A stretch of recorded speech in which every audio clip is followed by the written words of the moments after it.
O'Reilly. You need parts? O'Reilly Auto Parts has parts.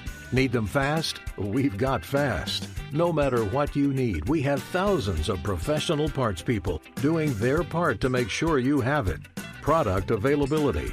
Just one part that makes O'Reilly stand apart. The professional parts people. O'Reilly Auto Parts. For all you elk hunters out there, chasing turkeys is basically the same thing. I know the reaction you just gave me, but don't knock it till you try it, and don't try it without OnX.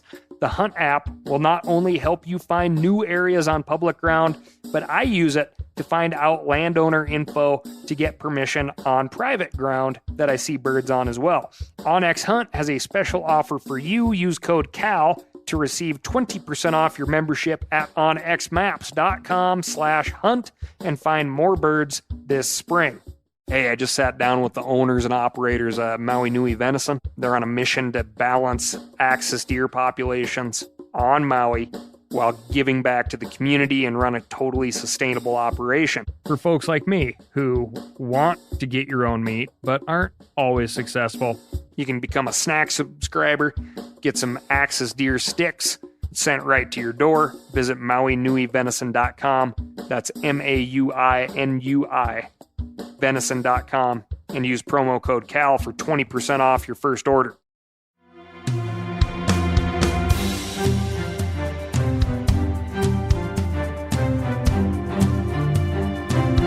From MeatEater's World News Headquarters in Bozeman, Montana, this is Cal's Week in Review with Ryan Cal Callahan.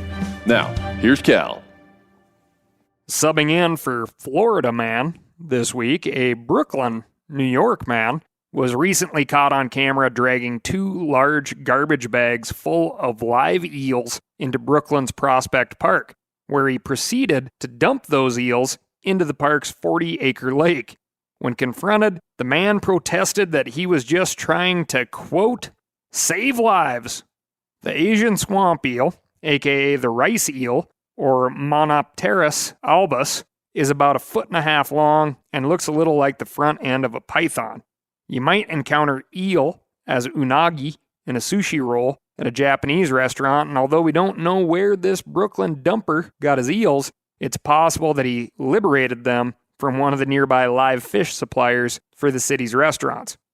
Eels are an important food source in Cambodia, Laos, Myanmar, and elsewhere in Asia, where they are grown in flooded rice paddies, then sold along with the rice, which is a pretty neat technique, selling all the parts of the meal together, like slightly less packaged Lunchables. New Lunchables fun snacks! Make your own fun!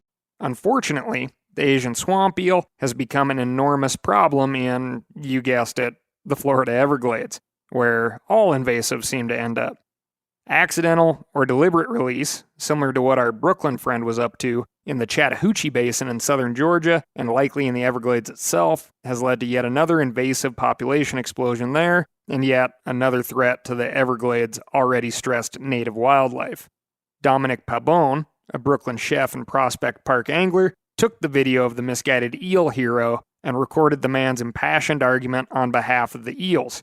On the recording, Pabon argues back that introduction of the eels will harm the fish, birds, and other creatures that are supposed to be in the lake, disrupting life instead of saving it.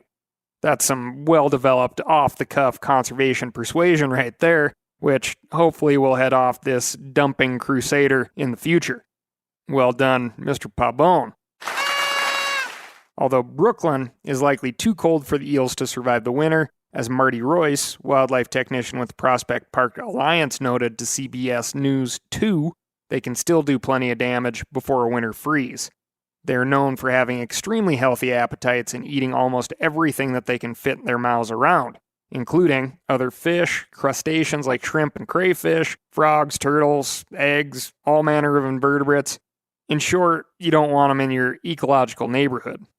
I am hopeful that maybe from here on out, Brooklyn man can take some of the heat off of Florida man by doing spectacularly ridiculous things while maybe, wearing suspenders and riding a fixie. This week, we've got lampreys, handmade arrows, desert manatees, and so much more. But first, I'm going to tell you about my week. My week was cold, my friends and neighbors. Winter came early to Montana and the general rifle season opener. I found knee to thigh and hip deep snow drifts, wind and sunburn, and that is about it. I also voted, which everyone needs to do.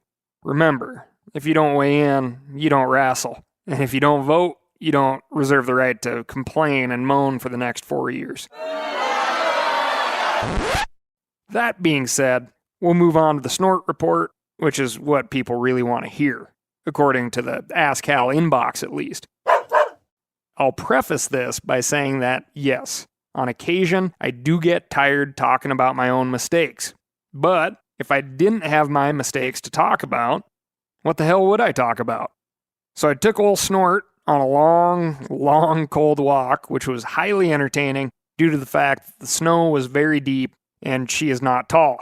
She charges though. She loved her time in the snow and she worked hard. Probably way too hard, if I'm being honest. Eventually, in the late afternoon, as the temp started to drop towards zero, I spotted a bunch of sharptail messing around on this little knob. Probably 40 of them. If you've never watched sharptail grouse, it is a hoot. They strut, they fan, they chase each other around kind of like little tiny gobblers. As we're working our way toward them, I fall in a hole and go face first into the snow, which is not all that abnormal. This is cold, sugary snow, so it's in my eyes and ears and eyebrows and stuck to my face. No injuries, other than I'll tell you it's hard to breathe when you have an excited, not yet 6-month-old puppy trying to clean the snow off your face while you're laughing at your own clumsiness. Came close to being the only hunter to ever die from choking on a Labrador tongue. And I do know where that tongue's been. Mostly. The issue was I had my shotgun broken open. I find the over and under, which is a 12-gauge Weatherby Orion, has been a great choice for puppy life, as you just break the thing open and it's safe for whatever situation. Stop to pee, break it open. Jump a fence, break it open. Water the dog, break it open. It's a great system until you fall in the snow with the shotgun broken open. It was the end of the day, and I didn't think these chickens were going to stick around, which most of the birds I saw did not. They flew early, and I watched them fly in little explosions of frozen dust into a big, cold eastern Montana sunset. It was gorgeous. But then they kept flying, and Snort seemed to step on sharp-tail landmines everywhere she went. The Sharpies had buried themselves in the snow, and I swear there were 70 in the flock, many of which offered easy shots at all angles. Snort pausing to look back at me while I tried to manipulate frozen fingers to open a frozen knife to work solidified snow out of the action of my shotgun, until there were no birds left. Just little snow angels of wingtips where a bird had once been, a crater in the middle. Eventually I did get my shotgun working, and prayed my butt off that I could just get one bird. And almost back to the truck, that one bird did come up and into range. Snort got all excited, all birdie, over a tiny little creek that somehow remained unfrozen. I got ready, and eventually a spoon-billed duck rose about 4 feet in the air, obviously not wanting to leave the only open water it had found. So I let my dog down again. Confused her thoroughly, you might say, because I could not shoot the duck. I had old-fashioned lead in my shotgun. Bismuth and Upland Game steel shot is very hard to find right now, and it cost Snort a bird. I hope she forgives me.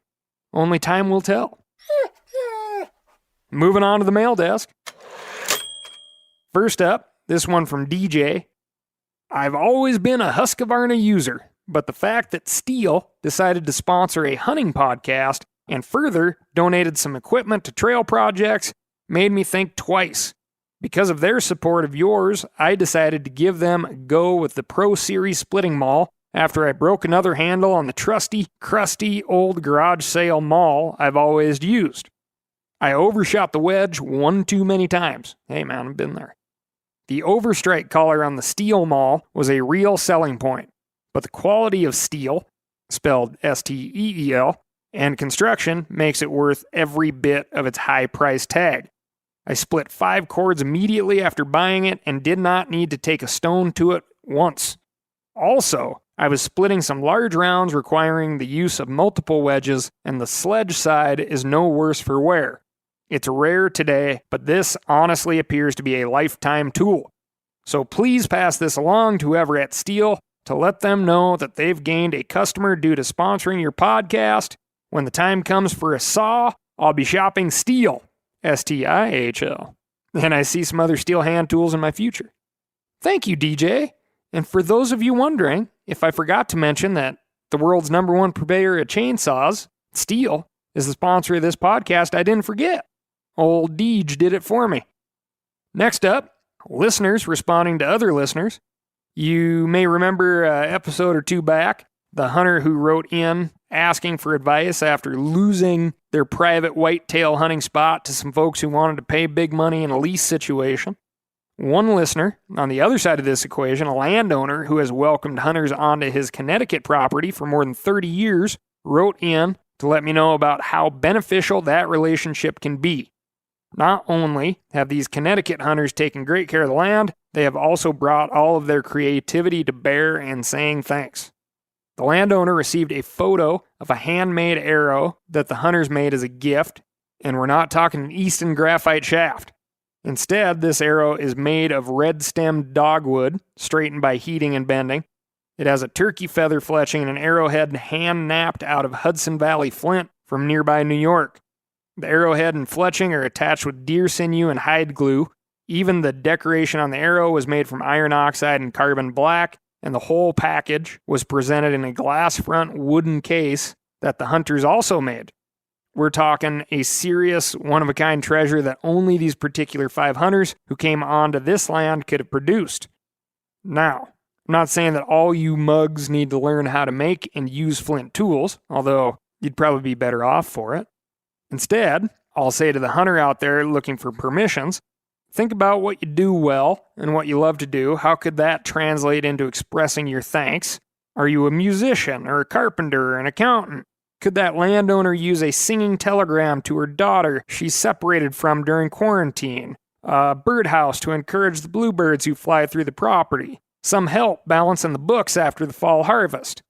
Permission may not be immediate, but you don't have the cash to play this game. You need to think outside the box, or build a box, I guess.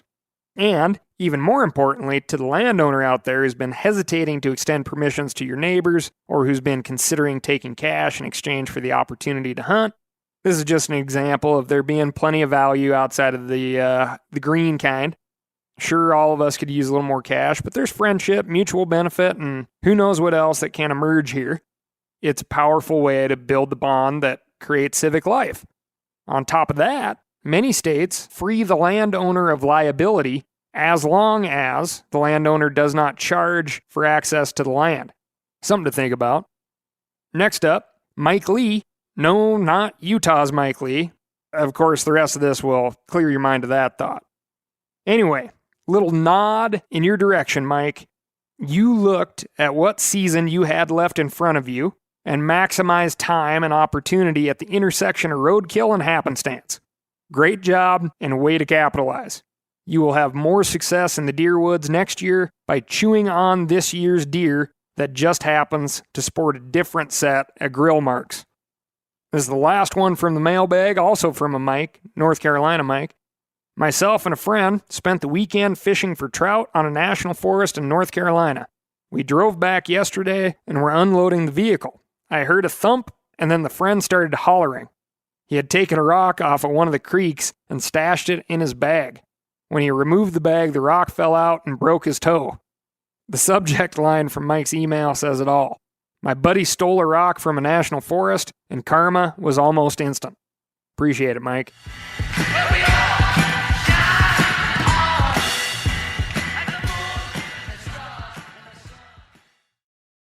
O'Reilly Auto Parts are in the business of keeping your car on the road. O'Reilly Auto Parts offer friendly, helpful service and the parts knowledge you need for all your maintenance and repairs. I don't know if you stopped in at an O'Reilly lately, but I use one. We have one right not too far from my house. People there are super helpful. I don't care if I'm getting boat batteries, car parts, whatever. Love those guys. They got thousands of parts and accessories in stock, either in-store or online, so you don't have to worry if you're in a jam. The team at O'Reilly Auto Parts can test your battery for free, in or out of your car. If it needs to be replaced, they'll help you find just the right battery for your vehicle.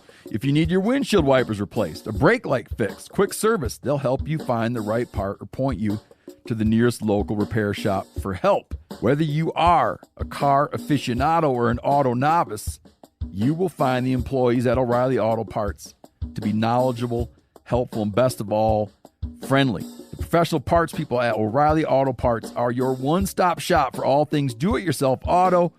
You can find what you need in-store or online. Stop by O'Reilly Auto Parts today or visit us at O'ReillyAuto.com/meateater. That's O'ReillyAuto.com/meateater. For all you elk hunters out there, chasing turkeys is basically the same thing. I know the reaction you just gave me, but don't knock it till you try it, and don't try it without OnX. The Hunt app will not only help you find new areas on public ground, but I use it to find out landowner info to get permission on private ground that I see birds on as well. OnX Hunt has a special offer for you. Use code CAL to receive 20% off your membership at onxmaps.com/hunt and find more birds this spring. Now, a lot of you guys are familiar with the old hunting tradition of eating, some organ, the heart or a chunk of liver off the first animal you kill. I had that when I was a little kid, and it was a big deal. Organ meats were always prized by frontier people who knew the importance of getting a lot of different minerals and nutrients. And as often is the case, those guys were onto something, because organs are among the most nutrient-rich foods on the planet. And you can get the same benefits your ancestors craved via convenient daily capsules from Heart and Soil, made exclusively from regeneratively raised, grass-fed, and finished cattle. Heart and Soil's unique freeze-drying process means all those important nutrients are trapped in, ensuring you experience every one of the benefits of nature's superfood in a clean, convenient, taste-free capsule.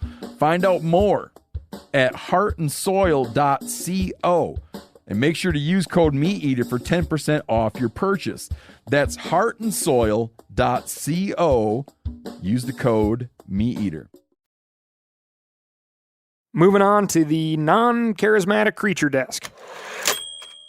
Idaho researchers have for years used rotary screw fish traps on the South Fork of the Salmon River to study what kind of critters are swimming in said river and how many of them are there.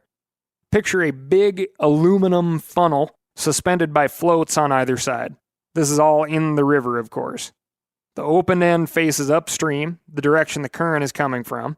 Inside the funnel is a screw that will slowly roll the funnel as the water rushes through the screw. That spout side, the narrow end, facing downstream, when in fish catching mode, will divert whatever comes through it into a holding area, safe from predators, until a technician or a biologist can come gather the data they need. Over the past 2 years, these traps have been turning up thousands of pieces of good news. Juvenile lamprey, the same fish you often see suction cupped to the side of sharks on Shark Week. Lamprey are the jawless fish whose funnel-like mouth might remind you of that Sarlacc desert monster in Return of the Jedi. Everyone's a Star Wars fan, right? They are among the world's most efficient swimmers, creating pockets of low pressure around their bodies as they curve back and forth, so they actually pull themselves through the water instead of pushing. Because these fish are eventually parasites on other fish, and because they look like slithery dark brown snakes, lamprey lack the charismatic appeal of the salmon, dolphins, or sharks of the world. Although I, for one, would tune in for Lamprey Week on Discovery Channel. Lamprey are even sometimes mistaken for an invasive species in the Pacific Northwest, but lamprey are native to the Columbia River Basin. In fact, they may be the most native fish in this part of the world, as they've been swimming these rivers for over 450 million years. Salmon, that fish everybody loves to talk about, have only been here for 10,000 years, or 0.002% of lamprey time. Now, if you still hear the word lamprey and are sure they are invasive, you're probably thinking about the sea lamprey, the smaller variety that has infested the Great Lakes region since they possibly migrated through some man-made canals in the late 1800s and early 1900s. Those sea lamprey don't just hang out on the sides of their host fish, but instead bore into their hosts and feed on their blood and organs by drilling into them with a tongue covered in razor-sharp teeth. Doesn't that sound lovely? Anyway, the Pacific Northwest lamprey, like salmon, are anadromous, meaning they migrate from the ocean up freshwater rivers in order to spawn. In doing so, they're an important food source for all the wildlife along those rivers, bringing tons of nutrients deep into the continent. Or, at least lampreys used to do this, before dams cut them off as they tried to swim up and down river. Because lampreys can't navigate fish ladders designed for salmon and other more energetic swimmers. Their numbers have collapsed since the 1940s, when hydroelectric dams started to be built across the Pacific Northwest. Things got so bad that in 2010, only 15 lamprey turned up in the screw traps of the entire Snake River Basin in Idaho. But as regional fishery biologist Josh Poole reports on the Idaho Fish and Game blog, which I'll pause here and say is excellent and very worth your reading, thousands of juvenile lamprey have been turning up in screw traps over the last 2 years. This is the result of a concerted effort starting in 2012 by the Columbia River Intertribal Fish Commission to boost lamprey numbers. In particular, the Idaho Nez Perce tribe has translocated a large number of lamprey into the East Fork Potlatch River and elsewhere to bring these native fish back. You can think of this eel dumping as the opposite of Brooklyn Man, because, you're dumping non-natives exactly where they're supposed to be. Novel concept. As Elmer Crow, the leader of the Nez Perce reintroduction effort, told the High Country News, they used to be in my country by the millions. In addition to getting more lamprey out there, the Nez Perce have also been working with local agencies and other conservation groups to make dams more lamprey friendly. Judging by the numbers in the traps, they're doing something right.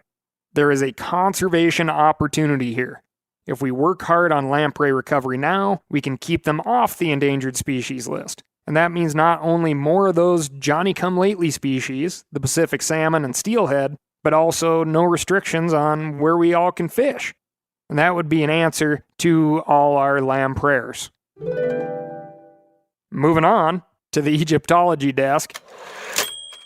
This next species was likely in the area we now call Egypt for way longer than it's been called Egypt.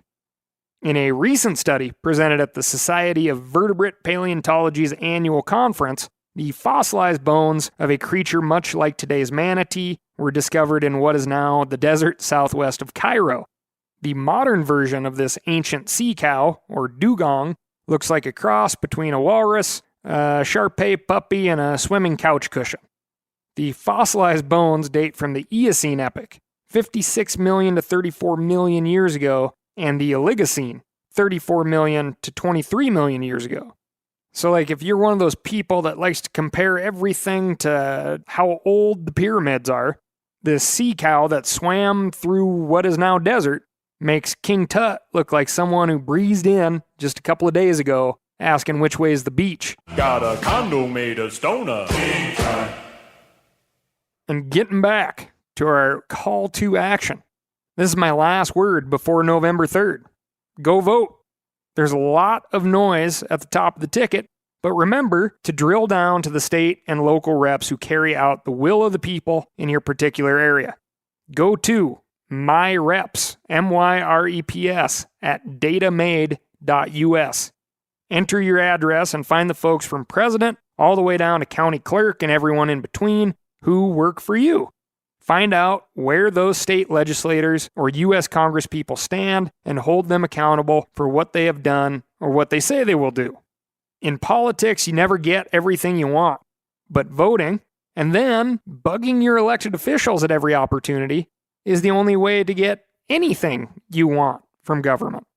As the legendary Jim Poswitz, who passed away this past July, was fond of saying in regards to conservation battles, like anything in a democracy, it is what you make it.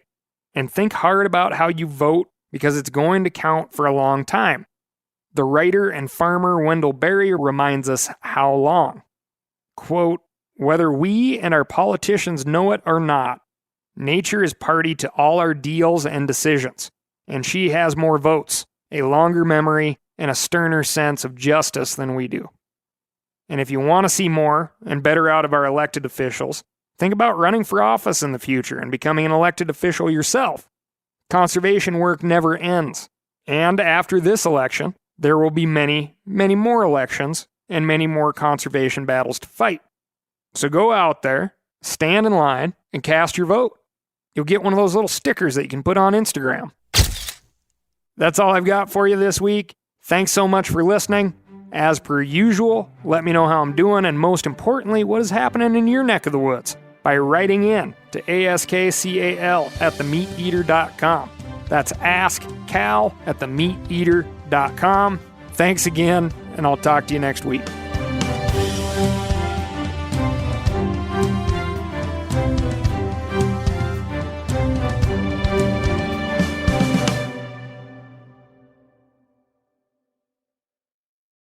I'm sure a lot of you guys remember the old ceremonial hunting tradition of eating the heart out of the first animal you kill. Meat from those organs are among the most nutrient-rich foods on the planet. You can get those same benefits your ancestors craved via convenient daily capsules from Heart and Soil. Find out more at heartandsoil.co. And remember, use code MeatEater for 10% off your purchase. Hey, I just sat down with the owners and operators of Maui Nui Venison. They're on a mission to balance axis deer populations on Maui while giving back to the community and run a totally sustainable operation. For folks like me who want to get your own meat but aren't always successful, you can become a snack subscriber, get some axis deer sticks sent right to your door. Visit MauiNuiVenison.com. That's MAUINUI. venison.com and use promo code CAL for 20% off your first order.